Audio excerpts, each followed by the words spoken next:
This is a Chuck Berry inspired lick, so let me play it and then we'll break it down. I'm going to play it with two different endings here.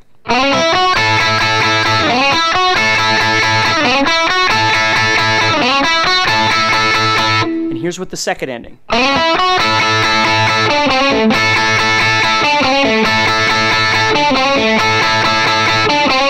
Okay, so a great little traditional blues thing that you can use, and I'm going to show you some alternate things you can do with it as well. So first of all, let's just talk about what I'm doing here. I'm sliding into the 6th fret of the 3rd string with my middle finger. Then I'm going to go to 5 and 7 on the 2nd string with my 1st and 3rd fingers. Then I'm going to play the 5th fret of both the 1st and 2nd strings with my 1st finger together. And I'm going to strum that 5 times. And then I'm going to start all over again. Now the key is starting the lick off. When I do the beginning of the lick, I'm sliding, but I'm not really sliding from anywhere in particular. If you've heard me talk about this before, there are really two different kinds of slides that you can do. You can do a slide from somewhere, and you can do a slide from nowhere. And what I mean by that is when you slide from somewhere, you're going from like 5 to 7 or 7 to 12 or something like that. A slide from nowhere is kind of like a plane landing. You're just coming in, and you don't know exactly where the wheels are going to hit, but you're coming in, and everything's fine. Okay? So what I'm doing here is I'm sliding in, not from a far distance, because it takes too long to get there. So I'm just kind of coming in. Now, you could slide from somewhere. I'm just showing you what I'm doing here. So somewhere around 4 or 5, my hand is hitting the string, my middle finger, and I'm picking.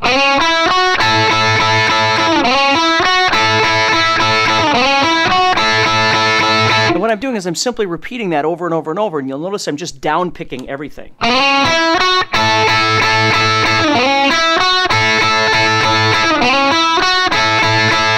So the tricky part about this is trying to get off of those 5s and then get right back into the slide again. Now here'd be that same lick, but with a different kind of ending. So I'd come off the beginning the same way, but then I'm going to play this. So it sounds like this.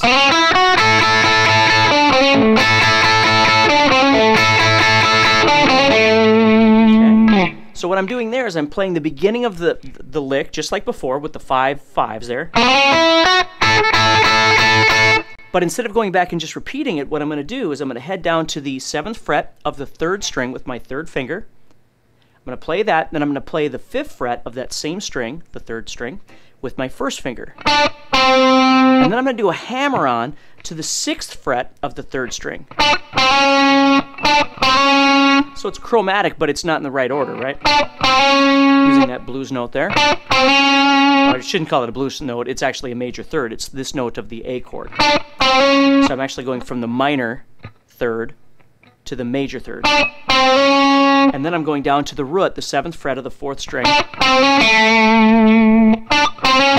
that in itself is a great lick. Okay. So I'm coming off the first part, second part, and then when I start all over, I can't start at the slide because this part is taking the place of the first section of that. So rhythmically, what I need to do is just simply start with the 5 5s again, like this.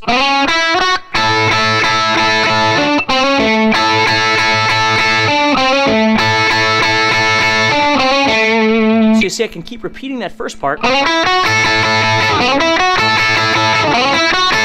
or I could go into the second part. Okay, now 2 really cool things that you can do with this is you can single up the amount of times that you're doing each one, and let me show you what I mean by that. What I love about licks is being able to expand the ideas, if you just kind of explore the rhythmic ideas inside there. So let me show you this. So I'm going to do the first one.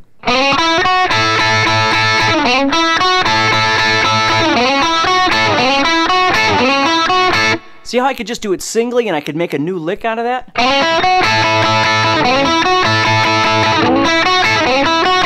See? Or I could do the same thing with the second idea.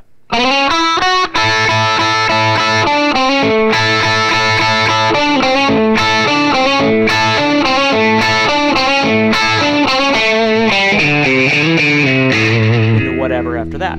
So it's a really fun lick, very useful, very traditional feeling, early electric rock and roll, or blues, of course. So explore that one and see if you can use that.